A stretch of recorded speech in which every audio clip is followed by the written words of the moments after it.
sei mi compagnero. Non, ben, je crois qu'il faut d'abord faire une petite présentation. La présentation, c'est Michel Delétang, voilà, actuellement curé de Seine, un petit peu hors circuit parce que, hélas, la maladie m'a rattrapé et que donc il faut que je retrouve un petit peu une santé et surtout une certaine forme pour pouvoir retourner à Seine, dont je suis toujours le curé, bien sûr. Bon, moi, je suis prêtre depuis le 1er juillet 1973. 73, ça me fait pas mal d'heures de vol déjà, ça. Comme dire l'autre, je ne suis pas un perdreau de l'année.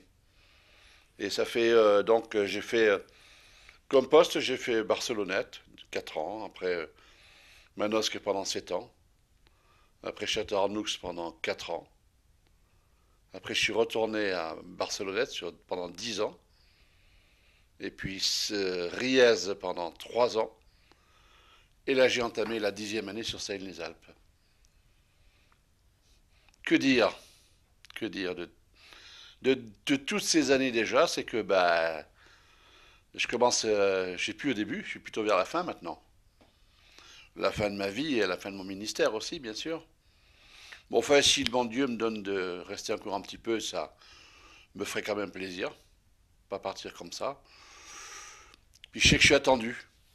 Je suis attendu, j'en ai de très nombreux témoignages par tous les gens que j'ai rencontrés durant toutes ces périodes que j'ai faites à droite à gauche. Oh, je suis pas quelqu'un de très, j'ai pas fait des grandes études. J'ai fait le minimum pour faire ce que je fais aujourd'hui. Mais malgré tout, apparemment, ce que je fais a l'air de plaire. Et puis les différents témoignages que j'ai de droite et de gauche, autant par les lettres que je reçois que par les coups de fil que je reçois, me montrent que les gens me disent toujours on vous attend. Bon, oui, on tourne, ça va bien, mais quand vous êtes là, c'est quand même pas mal aussi. Et donc, on aimerait bien quand même vous retrouver. Puis, le nombre de gens qui me disent on prie pour vous, que ce soit des gens de France, que ce soit des gens d'Italie ou d'ailleurs.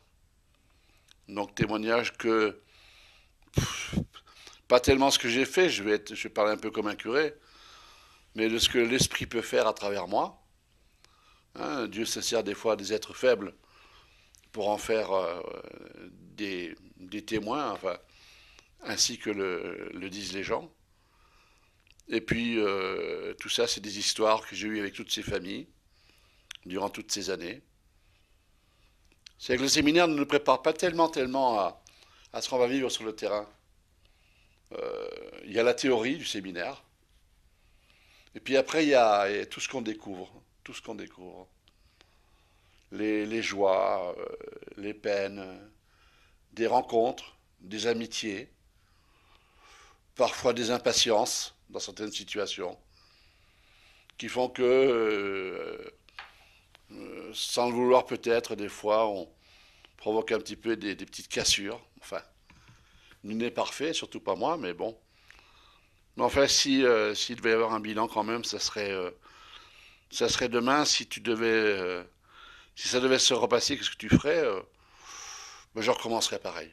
Je recommencerais pareil. Peut-être différemment, que des fois le passé éclaire le présent et évite de refaire les erreurs du passé. Mais bah, ma vie, elle a été ce qu'elle a été. Hein. Moi, je suis un petit chaînon dans l'histoire.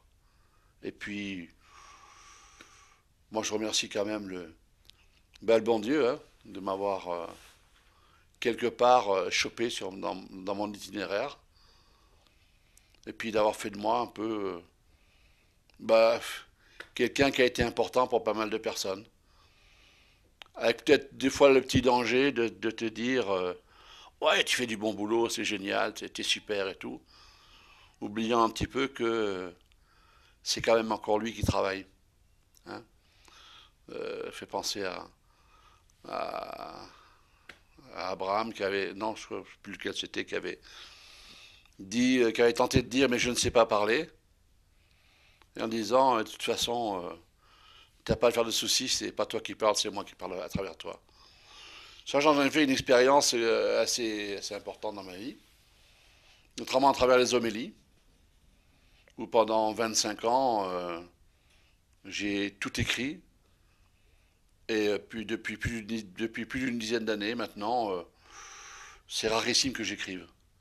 Je parle comme ça me vient et ça passe. Et ça passe. Ça passe l'écran, comme dirait l'autre. Et c'est vrai que bon, je reçois des témoignages, je me répète un petit peu, mais qui me flattent un petit peu. Et il faudrait que je puisse, comme Marie, dire tu t'es penché hein, à travers moi, t'as fait des choses. Et ça, c'est assez important. Je crois que maintenant, je commence à pouvoir faire un petit bilan quand même. Bon, la maladie étant là, malheureusement, je fais un bilan un peu plus vrai peut-être. En même temps, je redécouvre le prix de la vie. J'ai dû vivre des années et des années comme ça, sur un petit nuage. Et puis maintenant, je m'aperçois que... Et je parlais de bilan. Mais finalement, le bilan, c'est pas tellement mon bilan personnel à moi. Je crois que si j'avais dû dépendre de mes études, je serais jamais arrivé au ministère.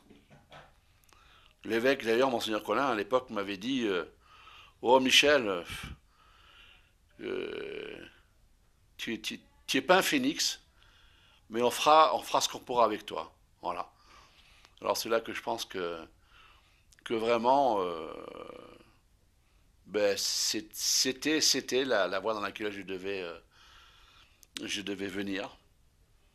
Et puis que ce bilan me fait dire qu'il a peut-être eu raison de baisser son regard sur moi, parce qu'il a baissé son regard. Il a fallu qu'il le baisse même pas mal pour me percevoir dans cette espèce de grande foule. Mais un petit peu comme disait Thérèse, là je vais parler comme un curé finalement. Elle disait que si toutes les roses, si tout le monde était une rose, ça serait monotone, fût-ce les roses les plus belles possibles. Elle me disait que le bon Dieu, de temps en temps, il penche son regard sur la marguerite, sur la violette, et que ben il cueille une de ces fleurs pour pouvoir parler. Alors ben j'espère je n'ai jamais été un phénix, je n'ai jamais été une rose, bien que de temps en temps j'ai sorti mes piquants. Mais si j'ai au moins pu être une petite violette ou le balai derrière la porte dont on dit qu'il est là, on s'en sert pas, on n'y pense jamais. Mais quand il y a des broutilles quelque part, on va chercher le balai parce qu'on sait qu'il est là. Alors il m'a peut-être mis derrière la porte, mais je sais que quand il a besoin de moi, il vient, il me prend, fait le boulot qu'il a à faire avec moi, et puis je me laisse raccrocher derrière la porte. Puis je sais que quand ça sera nécessaire, il reviendra encore me chercher. Voilà ce que je pouvais dire un petit peu aujourd'hui. C'est du spontané, voilà. Je craignais un peu les interviews, mais comme on a laissé libre cours à mon imagination, je pense que ça n'aurait pas été du même acabit autrement. Voilà. Merci d'avoir eu la patience de m'écouter.